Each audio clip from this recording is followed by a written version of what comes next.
الحمد لله رب العالمين والصلاة والسلام على سيد الأنبياء والمرسلين أما بعد فأعوذ بالله من الشيطان الرجيم بسم الله الرحمن الرحيم واتقوا يوما ترجعون فيه إلى الله ثم توفى كل نفس ما كسبت وهم لا يظلمون وقال النبي صلى الله عليه وسلم من يريد الله به خيرا يفقهه في الدين او كما قال علیہ الصلوۃ والسلام۔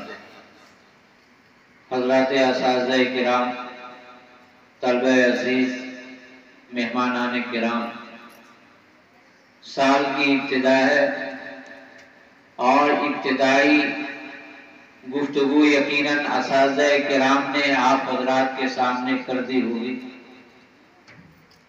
میرے اوپر بھی حق بنتا ہے کہ جامعہ فرقانیہ نے جو کم مدت میں اپنا تعلیمی یا تعمیری سفر طے کیا ہے، اس سلسلے میں صرف سامنے نہیں بلکہ غائبانہ بھی اس کی تعریف اور تعارف ہوتا رہتا ہے۔ اس ادارے سے قلبی لگاؤ بھی ہے اور ہر اعتبار سے اس کی ترقی کے لیے ہمہ وقت دعا گو بھی ہے۔ اللہ رب العزت اس جامعہ کو ہر شرور و فتن سے بچاتے ہوئے اس کے کام کو اور تعلیمی یا تعمیری اعتبار سے ہر اعتبار سے اللہ تعالیٰ ترقیات سے نوازے۔ آپ طلب عزیز سے مجھے 2-3 باتیں عرض کرنی ہیں۔ پہلی بات تو یہ کہ آپ جو یہ جامعہ فرقانیہ میں آئے ہیں، یقین مانیے کہ آپ آئے نہیں ہیں بلکہ اللہ کی توفیق سے آئے ہیں۔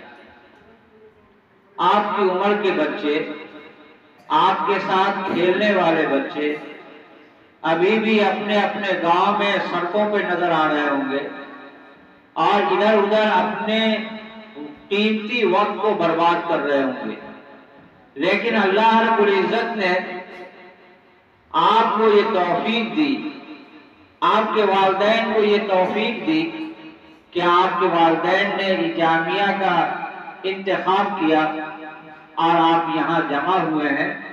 اس جمع ہونے پر اللہ کا جتنا شکریہ ادا کیا جائے وہ بہت کم ہے، اس لیے ہمیشہ اللہ کا شکریہ ادا کرتے رہیے کہ اللہ رب العزت نے ہمیں جس ماحول سے نکال کر اس نورانی ماحول میں لایا ہے، اس نورانی ماحول کی قدر ہونی چاہیے اور اس کا شکریہ ادا کرتے رہنا چاہیے۔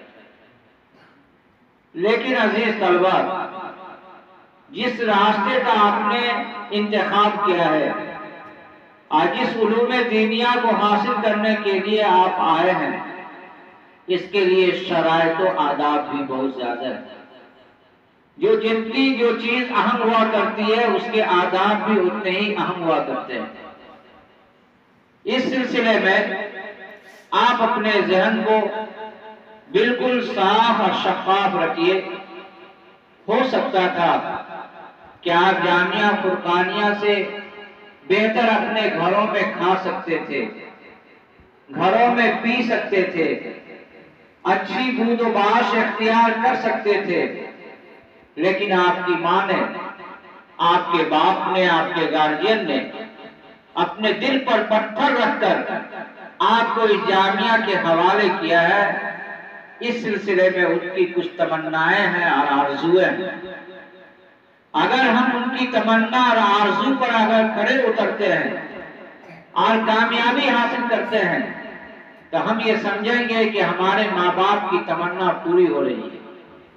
اور اگر آپ نے یہاں کے ماحول سے فائدہ نہیں اٹھایا یا فائدہ اٹھایا لیکن جتنا فائدہ اٹھانا چاہیے اتنا فائدہ نہیں اٹھایا تو آپ کے گارجین کی تمنا کبھی بھی پوری نہیں ہو سکتی۔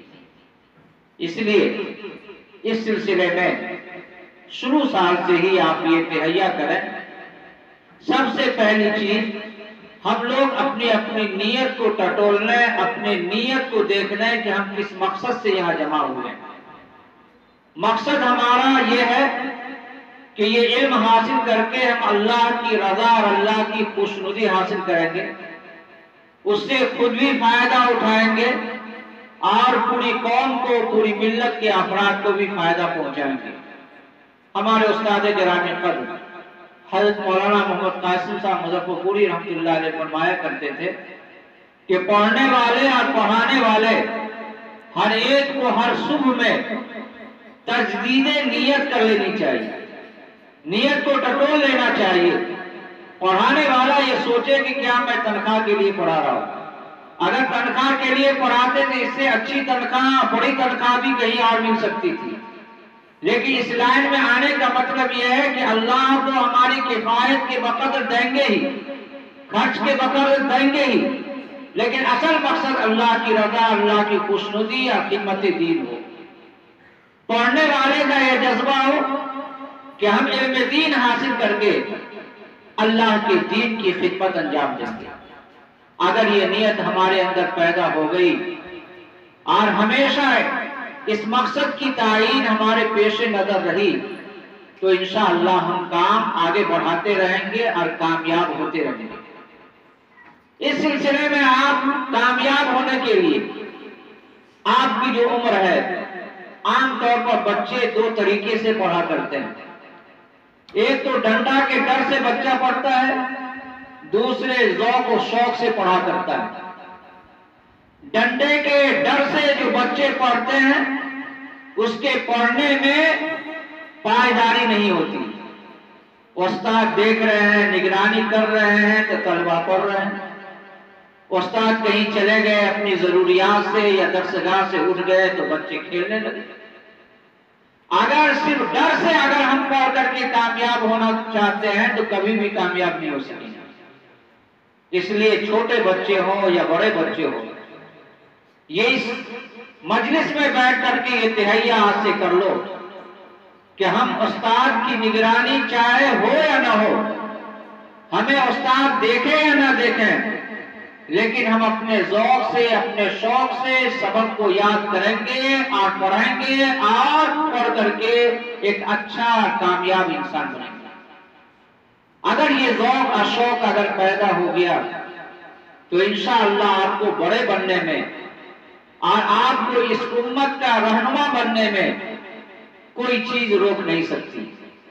اس لیے شروع سے یہ ذہن بنائیے کہ اساتذہ کرام نے جو سبق دیا ہے، جو ہمیں لکھنے کے لیے یا پڑھنے کے لیے دیا ہے، بغیر مار پیٹ کے ہم جو ہے انشاءاللہ اپنی ذمہ داری کو نبھائیں گے۔ میں تقریباً 25 سال اپنے استاد گرامی قدر حضرت مولانا قاسم صاحب مظفر پوری رحمۃ اللہ علیہ کے ساتھ میں رہا، پڑھنے کے زمانے سے لے کر کے تدریس کے زمانے تک ہر موڑ پر، ہر موقع پر انہوں نے رہنمائی کی۔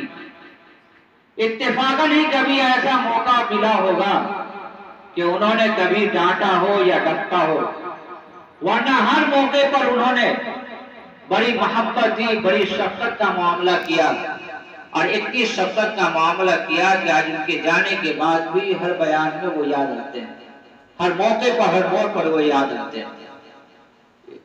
اور ہمیں ان کے رویے سے حضرت انس ابن مالک رضی اللہ تعالیٰ عنہ کی وہ روایت یاد آتی تھی کہ حضور صلی اللہ علیہ وسلم کی خدمت انہوں نے تقریباً 10 سال کی، لیکن کبھی حضور صلی اللہ علیہ وسلم نے نہ ان کو ڈانٹا، نہ ڈپٹا، نہ کبھی بال پرس کی۔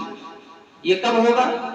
یہ اس وقت ہوگا جب طلبہ کا مزاج بھی ماننے کا ہو اور اپنی ذمہ داری کو بغیر کہے سنے انجام دینے کا مزاج ہو۔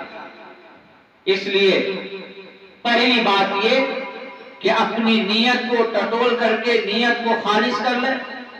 دوسری بات یہ کہ مار پیٹ کے ڈر سے نہ پڑھیں بلکہ ذوق اور شوق سے پڑھیں۔ اللہ نے آپ کو چن لیا ہے، اللہ نے آپ کا انتخاب کر لیا ہے، اس انتخاب اور اس چننے کی لاج رکھتے ہوئے ہمیں اپنے وقت کو برباد نہیں کرنا ہے انشاءاللہ۔ تیسری بات جو مجھے یہ کہنی ہے کہ اگر جب تک ہماری زندگی کے اندر ادب نہیں آئے گا اس وقت تک ہم اچھے انسان نہیں ہو سکتے۔ ادب ہمیں اپنے اساتذہ کا کرنا ہے، ہمیں ذمہ داران کا ادب کرنا ہے، ہمیں اپنی کتابوں کا ادب کرنا ہے، ہمیں اپنی درسگاہ کا ادب کرنا ہے۔ ہمارے بزرگ، ہمارے اساتذہ کرام جو اکابر گزرے ہیں، ان کا حال تو یہ تھا کہ کتاب کا اگر ورق بدلتے تھے تو آہستہ سے بدلتے تھے تاکہ اس کی آواز استاد تک نہ پہنچ سکے۔ اتنا ادب ملحوظ خاطر رکھا کرتے تھے۔ لیکن ہم اگر استاد نظر سے اوجھل ہو گئے تو ہم اپنے کمروں میں چلا رہے ہیں، اس طریقے سے باتیں کر رہے ہیں کہ اساتذہ کو تکلیف ہو رہی ہے۔ ظہر سے عصر کے درمیان آرام کا وقت ہے، اور ہر وقت اگر استاد ڈنڈا لے کر کے ہی کام کرائے تو بتاؤ کہ ہم کو اور آپ کو اس نورانی ماحول میں آنے سے کیا فائدہ؟ اس لیے عزیز طلبہ، ہمیں ہر چیز کا ادب ملحوظ خاطر رکھنا ہے۔ اگر ہم آداب کی رعایت کریں گے تو انشاءاللہ ہم اچھے انسان، اچھے عالم، اچھے قاری اور باخیر عالم دین بنیں گے۔ اور آخر کی بات، ایک بات اور کہہ کر کے اپنی بات کو ختم کرتا ہوں۔ ہمارے رضوان نعمت اللہ صاحب قاسمی دامت برکاتہ عالیہ تشریف فرمائیں، انشاءاللہ ان کی دعائیہ کلمات کے بعد انشاءاللہ ان کی دعا بھی ہوگی۔ آخری بات جو مجھے یہ کہنی ہے وہ یہ ہے کہ یہاں کا مزاج رہا ہے کہ تعلیم کے ساتھ ساتھ تربیت پر بھی توجہ دی جاتی رہی ہے۔ اس لیے تربیت اساتذہ تو کریں گے ہی، لیکن تربیت کو قبول کرنا یہ آپ کی ذمہ داری ہے۔ سب سے پہلی چیز تربیت کے اعتبار سے یہ ہے کہ ہم سلام کو رواج دیں، سلام کو عام کریں، ہر آنے جانے والے کو سلام کریں، چاہے جانتے ہو یا نہ جانتے ہو۔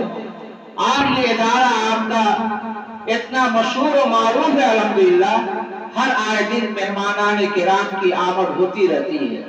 اس لیے آپ کے اخلاق سے، آپ کی تربیت سے، آپ کو دیکھ کر کے لوگ یہاں کی تربیت کا اندازہ کریں گے۔ کیا بات ہے کہ جامعہ فریقانیہ کے اندر دور دراز سے اساتذہ کرام اپنے اپنے بچوں کو بھیج رہے ہیں۔ ہمارا بچہ بھی یہاں حافظ قرآن ہوا، مولانا نعمت صاحب کا بھی بچہ یہاں پڑھتا تھا۔ کیا بات ہے، اس ادارے کی یہ خصوصیات ہے کہ یہاں تعلیم کے ساتھ ساتھ تربیت کی طرف بھی توجہ دی جاتی رہی ہے۔ ہم تمام لوگوں کو مل جل کر کے اس قوم کے بچوں کو اپنا بچہ سمجھ کر کے تعلیم کے ساتھ ساتھ اس کی تربیت کی فکر کرنی ہے، اور اس کو اچھا انسان بننے کی ہم تمام لوگوں کی مشترکہ کوشش ہونی چاہیے۔ اور طلبہ عزیز کو بھی اس سلسلے میں سلام کو رواج دینا چاہیے، اپنے استاد کو، اپنے ساتھیوں کو، ہر آنے جانے والے کو سلام کا رواج دیں۔ کمرہ میں داخل ہو رہے ہیں تب سلام، کمرہ سے نکل رہے ہیں تب سلام، تاکہ یہ تربیت آپ کو اپنے گاؤں میں، اپنے گھر میں بھی کام آئے۔ یہ چند باتیں تھیں جو عرض کی گئی۔ میں تو انشاءاللہ برابر آتا جاتا رہتا ہوں اور آتا جاتا رہوں گا انشاءاللہ۔ پھر اگلی مجلس میں اگلی باتیں ہوں گی۔ ابھی سبق یاد کرنے کا بھی قیمتی وقت ہے، یہ مغرب سے عشاء تک کا وقت بہت قیمتی وقت ہے۔ اس لیے میں اپنے رفیق مکرم عالی قدر مولانا نعمت اللہ صاحب کو میں کہتا ہوں کہ چند دعائیہ کلمات کہہ کر کے دعا کریں۔ ہم تمام اساتذہ کرام کا، ذمہ داران کا، خاص طور پر قاری ولی اللہ صاحب اور ان کے تمام بھائیوں کا، تمام اساتذہ کرام کا، ان کے والدین کا دل کی گہرائی سے ہمیشہ مبارکباد بھی دیتے ہیں، ابھی بھی مبارکباد پیش کرتے ہیں۔ اللہ تعالیٰ اس خدمات کو قبول فرمائے، ایسے ذخیر آخرت اور ذریعہ نجات بنائے، آمین یا رب العالمین۔